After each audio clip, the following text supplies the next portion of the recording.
Putri kecil hanya membenamkan dirinya di pelukan mamanya dan tidak ingin banyak bicara.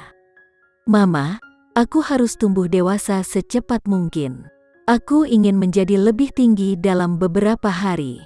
Setelah hening beberapa saat, putri kecil mengangkat kepalanya dari lengan Putri Bramasta dan berkata dengan penuh semangat. Selain itu, dia menggunakan tangannya untuk menunjukkan seberapa tinggi dia dalam beberapa hari kepada semua orang. Putri kecil berharap dia bisa tumbuh sedikit setiap hari, sehingga kakaknya David akan kembali ke sisinya suatu hari nanti. "Yah, kamu pasti akan segera tumbuh dewasa." Putri Bramasta mengusap kepala putri kecil An merasakan sakit di hatinya. Putri kecil masih ingat apa yang dia katakan padanya. Dia ingat mamanya berkata bahwa ketika dia dewasa, kakaknya David akan kembali untuk menemukannya. Jadi putri kecil ingin cepat dewasa, maka dia akan bisa segera bertemu dengan kakaknya David. "Sayang, kakek dan nenek juga ada di sini. Tidakkah kamu ingin menyapa mereka?" Randy sekali lagi mengalihkan perhatian putrinya. Wisnu dan Sarah ingin memeluk putri kecil. Tetapi ketika mereka melihat anak kecil itu masih lemah, mereka masih mengkhawatirkannya dan mundur. "Kakek, nenek," putri kecil tersenyum dan memanggil mereka dengan lembut. "Halo sayang." Begitu dia mendengar suara putri kecil, Sarah sangat bersemangat hingga dia akan menangis lagi. "Sayang, kamu harus sembuh secepatnya. Kalau tidak, nenek akan sangat sedih," kata Wisnu kepada cucunya sambil menyeka air mata Sarah. "Nenek, jangan menangis," putri kecil berbicara seperti orang dewasa yang menghibur anak kecil, yang langsung membuat Sarah tertawa. "Lihat, kamu begitu kuat sehingga kamu bisa menghentikan nenekmu menangis," dan dia bahkan tertawa, Wisnu berkata sambil tersenyum. Keluarga itu mengobrol dengan gembira satu sama lain. Namun, untuk beberapa alasan yang tidak diketahui, Putri Bramasta tidak bisa merasa bahagia. Putri kecil ada di pelukan Putri Bramasta. Dia memeluknya dengan erat, tetapi dia merasa bahwa hati putrinya masih jauh darinya. Tampaknya tidak peduli seberapa keras dia berusaha, dalam pikiran putri kecil, dia tidak bisa menjadi sosok terpenting di hatinya. Dia dan David muncul dalam kehidupan putri kecil pada waktu yang hampir bersamaan. Mengapa begitu mudah bagi David untuk begitu dekat dengan putri kecil, tetapi dia, sebagai seorang mama, tidak bisa sedekat itu dengan anak kandungnya sendiri? Apakah karena dia di satu sisi, pengganti mamanya? Jika dia datang ke putri kecil sebagai saudara perempuan atau orang lain, dan tidak mengambil posisi mama dalam pikirannya, apakah putri kecil akan lebih menerimanya? Bukannya putri kecil tidak menyukainya, tapi mungkin dia tidak bisa menerima gagasan memiliki seorang mama di sisinya, karena itu dia berhati-hati. Saat Putri Bramasta sedang berpikir keras, Priscilia bergegas masuk dengan semangkuk stroberi di tangannya dan berkata, "Sayang, lihat apa yang Bibi buatkan untukmu." "Oke." Putri kecil menganggukkan kepala kecilnya dan tersenyum cerah. "Terima kasih, Bibi kecil." Putri kecil melemparkan dirinya ke pelukan Priscilia. Saat putri kecil meninggalkan pelukan Putri Bramasta, hati Putri Bramasta juga merasa kosong. Apakah bibinya benar-benar jauh lebih penting daripada mamanya dalam pikiran putri kecil? Kapan putri kecil bisa benar-benar menerimanya sebagai mamanya? Putri Bramasta merasa sedih. Randy memperhatikannya. Randy meraih tangannya dan menundukkan kepalanya untuk tersenyum padanya. Randy tidak mengatakan apa-apa, tetapi Putri Bramasta bisa memahami niatnya dengan baik.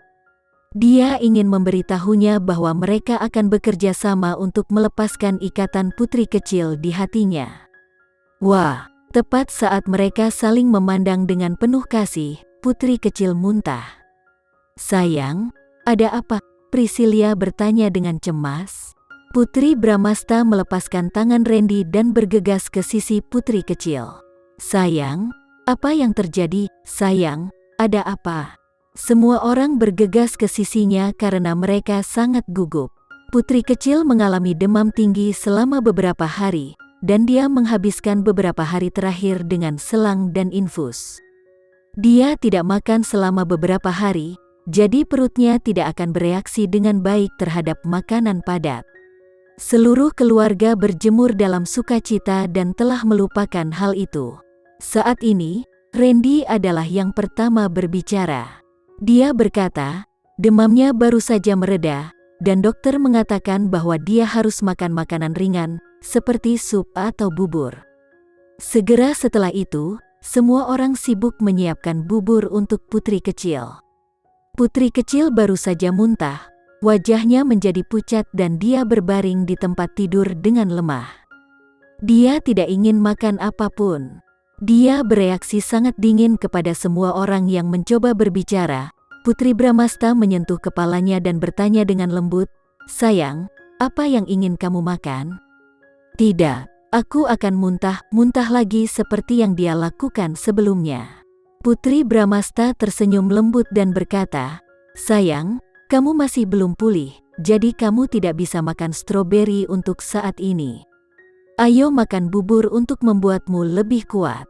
Makanlah sedikit saja, oke?" Putri kecil tidak ingin menolak perawatan dan dukungan mamanya.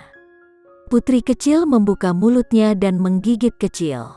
Itu terasa hambar. Wajahnya berubah dan dia menolak gigitan kedua. "Sayang, kamu harus makan agar cepat sembuh. Kemudian, kamu bisa tumbuh dengan cepat ketika kamu sehat." Putri Bramasta mengusap kepala putri kecil dan membujuknya dengan sabar.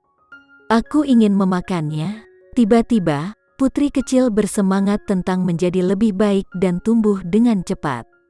Tidak peduli seberapa buruk rasanya dan betapa dia tidak menyukainya, putri kecil akan menanggungnya.